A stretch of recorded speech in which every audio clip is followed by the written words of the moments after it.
여러분, 기도가 신앙생활에 얼마나 중요한지는 거듭 말할 필요가 없는 줄 압니다.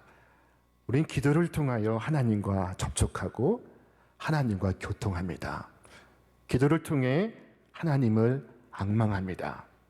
기도를 통해 하나님 말씀을 듣고 하나님의 뜻을 깨닫습니다. 기도를 통해 하늘의 위로를 받고 격려를 받습니다. 그러나 기도가 없다면 믿기는 믿지만 오고 가는 유혹에 다 붙잡힙니다.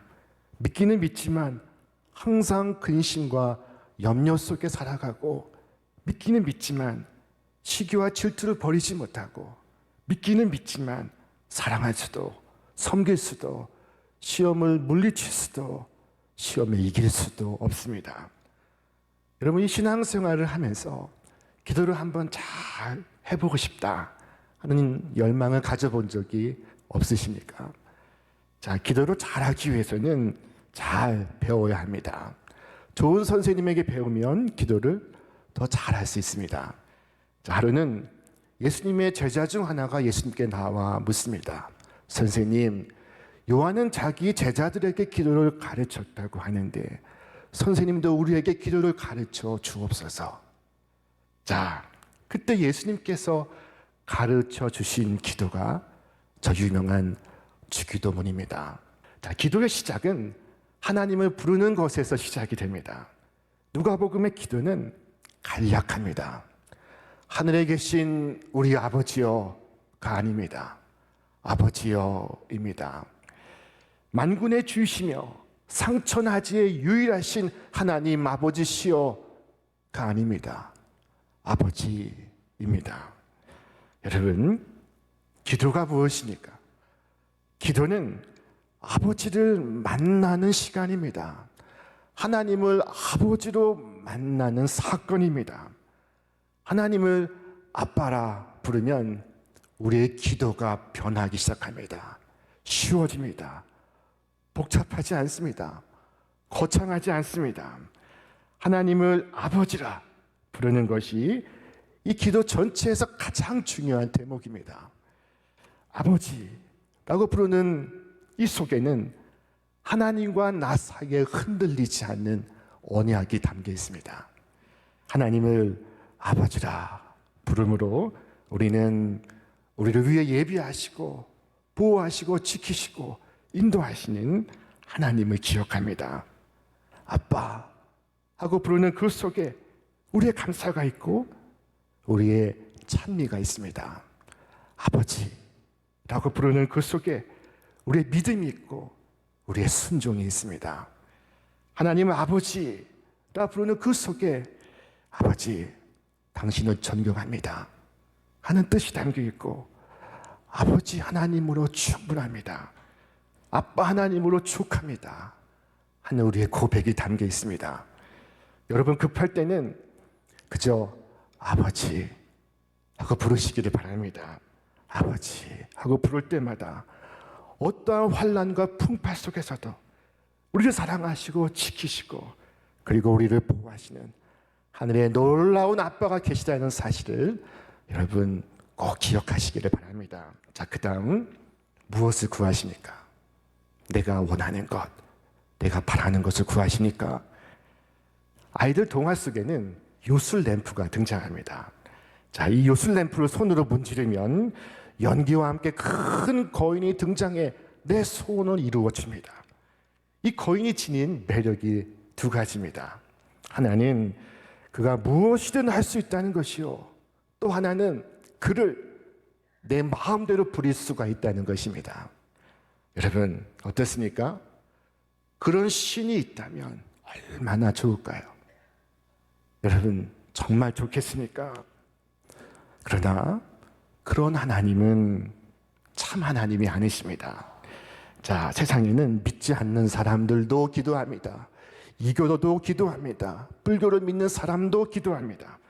그러나 그들의 기도와 우리의 기도가 다른 것은 그들은 자기의 뜻을 위하여 기도하고 우리는 아버지의 뜻을 위하여 기도한다는 것입니다. 이것이 다른 점입니다. 예수 이름으로 기도하는 사람은 내 뜻을 이루기 위하여 기도하지 않습니다. 그럼 무엇을 기도합니까? 예수님께서 우리에게 네 가지를 말씀하십니다. 그 첫째가 바로 이것입니다. 아버지 이름이 거룩히 여김을 받으시오며 나라가 임하옵시며. 자, 주님은 먼저 하나님의 이름이 거룩히 여김을 받기를 기도하라고 우리에게 말씀하십니다. 하나님은 당신의 이름을 사랑하는 자를 사랑하시고 당신의 이름을 높이는 자를 높이십니다. 그러나 어떤 사람은 아버지께 잘 나타나지 않다가 갑자기 나타나 거두절미하고 돈을 요구합니다. 어떤 분은 기도할 때 주님을 협박합니다. 어떤 분은 주님께 막 야단을 칩니다. 어떤 분은 억지를 부립니다. 자, 여러분, 하나님이 우리를 통해, 우리의 삶을 통해 높임 받고 거룩히 여김 받기를 기도하시기를 바랍니다. 시편의 시인은 고백했습니다. 어떤 사람은 병거, 어떤 사람은 말을 의지하나 우리는 여호와 우리 하나님의 이름을 자랑하리로다. 자, 아브라함은 하나님의 그 이름을 자식 이삭에게 전해주고 이삭은 그 이름을 받아 다시 야곱에게 전해주었으며 야곱은 그 이름으로 자신의 12 아들들을 축복해 주었습니다. 하나님의 놀라우신 언약은 한 사람에게 머물지 않습니다. 대를 이어갑니다. 영원한 세상으로 이어집니다. 하나님의 놀라우신 이름이 여러분과 여러분의 자녀의 삶 속에서 대대로 높임받고 거룩히 여김 받기를 주님의 이름으로 축원합니다. 자, 이와 같이 하나님의 이름이 높임받고 거룩히 여김 받는 것에 하나님의 나라가 임합니다. 자, 둘째로 예수님은 우리에게 일용할 양식을 구하라고 말씀하십니다. 일용할 양식을 구하라고 하는 이 기도는 일용할 양식을 해결할 능력이 우리에게 없다는 사실을 깨닫게 해주고 있습니다. 이 기도는 하나님께서 허락하시지 아니하시면 우리는 이 하루도 살 수 없는 존재임을 우리에게 일깨워주고 있습니다. 내가 농사를 짓는 농부라고 하여도 내가 쌀을 만들어낼 수 있는 것이 아닙니다. 벼가 자랄 수 있는 깨끗한 흙과 하늘의 햇볕과 맑은 공기와 내리는 비는 하나님께서 주시는 은혜입니다. 오늘 우리에게 일용할 양식을 주옵소서 하는 이 기도는 내 힘으로 뭘 하면 내가 먹고 살 수 없으랴 하는 우리의 자신감이 착각임을 일러주고 있습니다. 여러분, 오늘 많은 사람들이 자신의 힘으로 살아가고 있다고 믿고 있습니다. 자신에게 능력이 있다고 믿으며 살아가고 있습니다. 여러분, 그렇게 하루하루를 내 힘으로 살아가는 줄 알지만 그러나 사실은 단 한순간이라도 하나님께서 우리를 위하여 손을 펴서 보호하시지 아니하면 우리는 이 하루도 안전할 수 없습니다. 자, 성경은 말씀합니다. 모든 사람의 눈이 주를 앙망하오니 주는 때를 따라 그들에게 먹을 것을 주시며 손을 펴사 모든 생물의 소원을 만족하게 하시나이다. 때를 따라 그들에게 먹을 것을 주시며 손을 펴사 생물의 소원을 만족해 하신다 말씀하고 있습니다. 자, 모든 것이 하나님께로부터 왔음을 아는 것, 나의 힘과 나의 재능까지도 하나님의 선물임을 깨닫는 것, 그것이 이 기도의 교훈입니다. 자, 이스라엘 백성이 애굽을 나와 광야를 걸어갔습니다. 40년을 걸어갔습니다. 그들은 그 시간 동안 빈들에서 만나를 거두어 먹었습니다. 이스라엘은 근심과 걱정 속에 양식을 짊어지고 다닐 필요가 없었습니다. 하나님께서 날마다 아침마다 일용할 양식을 주셨기 때문입니다. 자, 여러분, 신앙생활은 날마다 주님이 주시는 공급을 받고 날마다 그 힘으로 살아가는 것입니다. 자, 핵심은 날마다입니다. 이 주기도문에서 두 번째로 중요한 단어가 바로 이 날마다입니다. 월마다가 아닙니다. 1년마다가 아닙니다. 날마다입니다. 예레미야 선지자는 자신과 민족의 고난 속에 슬픈 애가를 지었습니다. 그러나 그 애가 속에서도 그는 변함없는 하나님의 신실하심을 찬양했습니다. 우리 함께 읽어보겠습니다. 이것들이 아침마다 새로우니 주의 성실하심이 크시도소이다. 내 심령에 이르기를 여호와는 나의 기업이시니 그러므로 내가 그를 바라리라 하도다. 여러분, 날마다 아침마다 새로운 이 하나님의 은혜를 누리시기를 바랍니다. 이 기도가 우리에게 말씀하는 두 번째 교훈은 우리는 양식을 하나님께 구해야 한다는 것입니다. 그러면 하나님은 하나님의 방법으로 우리에게 양식을 주십니다. 우리는 일용할 양식을 하나님께 구할 수도 있고 세상으로부터도 구할 수 있습니다. 그러나 우리가 기억해야 중요한 사실은 일용할 양식을 오직 하나님께 구해야 한다는 것입니다. 자, 옛날에 도둑이 남의 집 물건을 훔치기 위해서 남의 집을 물색합니다. 자, 그리고 그 집에 개가 있으면 독이 든 고기를 전날 밤에 던져 넣습니다. 자, 그러면 그때 개는 주인이 아닌 도둑이 준 먹이를 먹고 다칩니다. 심하면 죽습니다. 여러분, 사람도 마찬가지입니다. 주님이 아닌 원수 마귀가 던져준 것을 먹다가 상하고 다친 사람이 얼마나 많은지 모릅니다. 자, 양식이 주어질 때 그것이 하나님으로부터 왔는가 아니면 다른 누구로부터 왔는가 살펴보시기를 바랍니다. 그리고 결단하시기 바랍니다. 주님이 주시는 것만 먹고 살겠습니다. 아무리 먹음직하고 보암직하고 탐스럽게 보여도 하나님께서 주시지 않는 것을 받아먹지 않겠습니다. 자, 바벨론에 포로 끌려갔던 다니엘은 바벨론에서 결단했습니다. 다니엘은 뜻을 정하여 왕의 음식과 그가 마시는 포도주로 자기를 더럽히지 아니하리라 하고 자기를 더럽히지 아니하도록 환관장에게 구하니 하나님이 다니엘로 하여금 환관장에게 은혜와 긍휼을 얻게 하신지라. 여러분, 다니엘처럼 하나님께서 주시는 것을 기다리고 하나님께서 주시는 것으로 만족을 얻으시기를 바랍니다. 그러면 건강하게 살 수 있습니다. 바빌론에서도 얼굴을 들고 밝은 낯빛으로 살 수가 있습니다. 아름답고 행복한 삶을 누릴 수가 있습니다.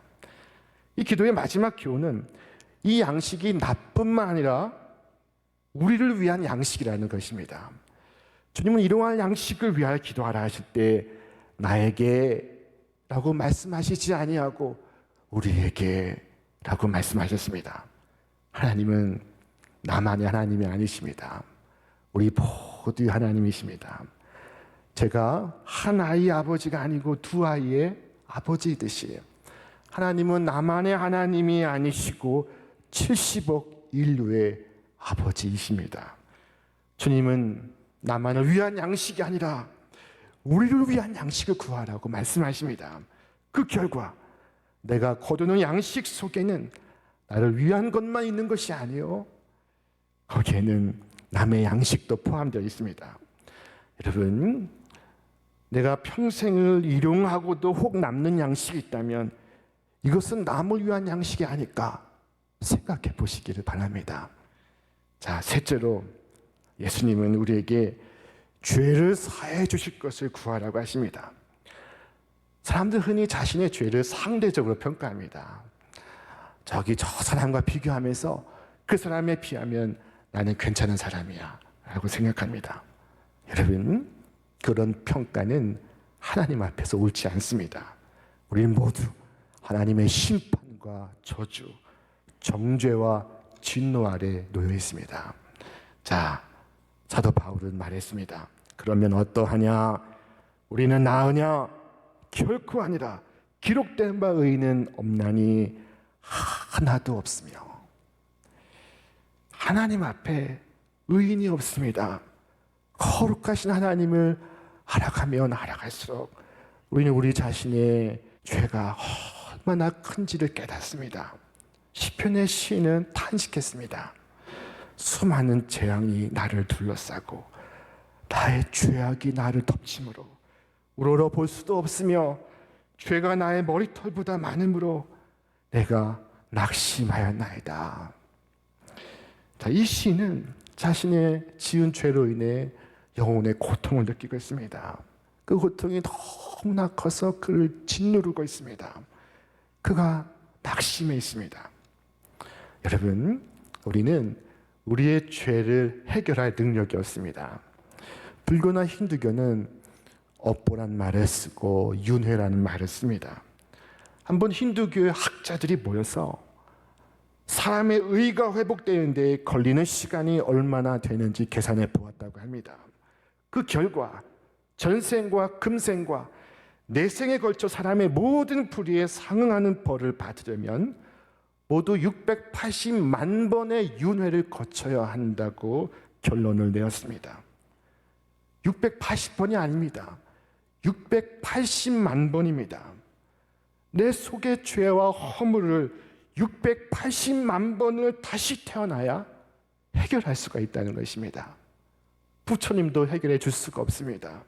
울어도 못하고 힘써도 못하고 돈으로도 못하고 능으로도 못하는 것이 내 죄의 문제입니다. 자, 그러나 예수님께서 우리 죄를 위하여 십자가에 피 흘려 죽으심으로 우리의 죄를 깨끗이 청산해 주셨습니다. 바울은 감격하며 외쳤습니다. 우리 같이 읽겠습니다.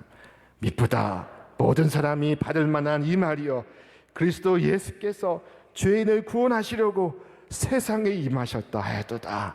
죄인 중에 내가 괴순이라.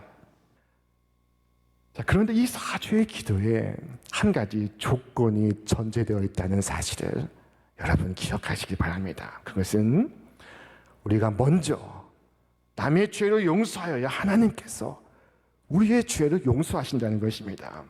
우리가 우리에게 죄 지은 모든 사람을 용서하오니 우리 죄도 사하여 주시옵고. 마태복음에서 예수님은 이 대목을 다시 풀어 설명하십니다.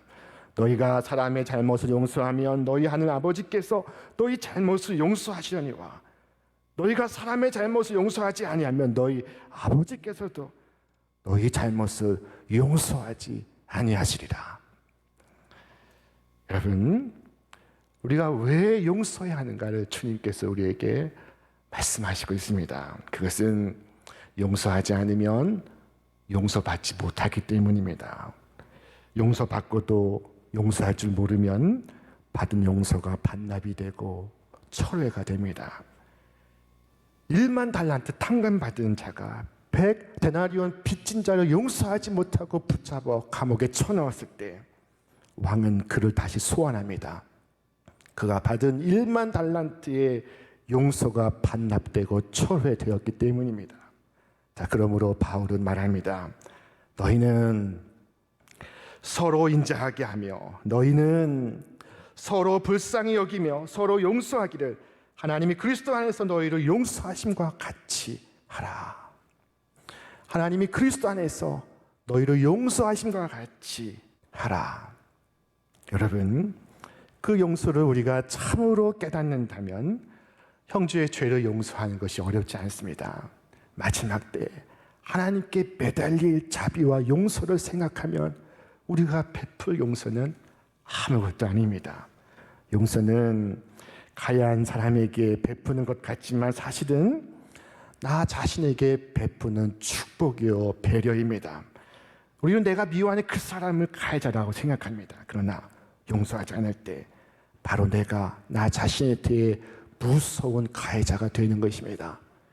용서하지 않는 것은 마치 독극물을 가슴에 품고 사는 것과 같습니다. 내 속에 두통, 불면증, 고혈압, 위장장애, 신경증 질환 등을 야기합니다. 여러분, 용서하지 않고 내가 온전할 수가 없습니다. 오직 용서만이 영혼의 치유와 회복을 가져옵니다. 용서하는 마음속에 하나님의 은총이 작용합니다. 용서하는 그를 살아나게 하십니다. 천국은 용서받고 용서하는 자가 가는 것입니다. 은혜를 받고 그 은혜를 베푸는 자가 가는 곳입니다. 여러분 매일 용서받으시고 용서를 베푸시며 자유를 얻으시기를 바랍니다. 자, 마지막 넷째로 주님은 시험에 들지 않기를 기도하라 말씀하셨습니다. 여기서 말씀하는 시험은 하나님의 연단이 아니요 마귀의 유혹을 의미하는 것입니다. 주님의 형제 야고보는 우리에게 말씀합니다. 오직 각 사람이 시험을 받는 것은 자기 욕심에 끌려 미혹됨이니 욕심이 잉태한 즉 죄를 낳고 죄가 장성한 즉 사망을 낳느니라. 수많은 사람들이 욕심에 이끌려 사망에 이르고 있습니다. 그러므로 바울은 우리에게 권면합니다. 그리스도 예수의 사람들은 육체와 그 정욕과 탐심을 십자가에 못 박았느니라. 만일 우리가 성령으로 살면 또한 성령으로 행할지니 헛된 영광을 구하여 서로 노엽게 하거나 서로 두게 하지 말지니라. 우리가 유혹에 실패하는 그 이유는 우리가 우리 자신을 과신하고 있기 때문입니다. 자, 그러나 성경의 아굴이라는 사람은 자기 자신을 믿지 않습니다. 그는 하나님께 이와 같이 기도했습니다. 나를 가난하게도 마옵시고 부하게도 마옵시고 오직 필요한 양식으로 나를 먹이시옵소서. 혹 내가 배불러서 하나님을 모른다 여호와가 누구냐 할까하며 혹 내가 가난하여 도둑질하고 내 하나님의 이름을 욕되게 할까 두려워함이니이다. 아굴은 결코 자기를 과대평가하지 않습니다. 아굴은 자신에게 힘이 없음을 인정하고 있습니다. 오히려 시험에 들지 않게 하옵시고 하는 기도의 우리란 우리 모두를 가리키는 것입니다. 나이가 많은 자나 적은 자나 남자나 여자나 힘이 있는 자나 없는 자나 유혹 앞에 예외가 없습니다. 심지어 예수님도 마귀의 유혹을 받으셨습니다. 자신이 결코 시험에 들지 않을 것이라고 생각하는 것은 아주 위험한 생각입니다. 예수님은 십자가를 지시기 전 베드로에게 말씀하셨습니다. 사탄이 너를 삼키려고 하는구나. 내가 너를 위하여 기도하였다. 그때 베드로는 이와 같이 말했습니다. 주여, 내가 주와 함께 오게도 죽는 데에도 가기를 각오하였나이다. 이르시되 베드로야, 내가 네게 말하노니 오늘 닭 울기 전에 네가 3번 나를 모른다 부인하리라 하시니라. 자, 그리고 예수님께서 그 동산에서 간절히 기도하실 때 베드로는 옆에서 쿨쿨 잠들었습니다. 그리고 결국 베드로는 잠에서 깨어 닭 울기 전에 예수님을 3번이나 강력하게 부인하였습니다. 여러분, 기도하지 않을 때 사탄은 우리를 비웃습니다. 우리를 전혀 겁내지 않습니다. 기도하지 않을 때 사탄은 우리의 지혜를 조롱합니다. 우리의 노력을 무시합니다. 그러나 우리가 기도할 때 사탄은 두려워합니다. 여러분, 여러분의 약함이 아니라 여러분의 강함을 경계하시길 바랍니다. 성경 속의 위인들은 약할 때 넘어진 것이 아니라 강할 때 다 넘어졌습니다. 자신의 약함 아는 사람은 방심하지 않습니다. 늘 깨어 기도하며 하나님의 도우심을 구합니다. 그러나 스스로 강하다고 생각하는 사람은 기도하지 않기 때문에 사탄의 시험 앞에 무너지고 맙니다. 여러분, 시험에 들지 않도록 자신을 신뢰하지 않고 오직 하나님만을 의지하시기를 바랍니다. 늘 깨어 기도하시길 바랍니다. 이 시험 많은 세상에 주님을 더 가까이 하시고 더욱 주님을 의지하시길 바랍니다. 성경은 말씀합니다. 하나님을 가까이 하라. 그리하면 너희를 가까이 하시리라. Come near to God and He will come near to you. 가까이 하라. 그러면 가까이 하시리라. 오늘 말씀은 주님께서 우리에게 허락하신 모범 기도입니다. 하나님께서 당신의 사랑하는 아들과 딸들에게 주신 기도입니다. 이 기도를 날마다 올림으로 하나님의 자녀의 놀라운 축복과 행복을 날마다 맛보시게 주님의 이름으로 축원합니다.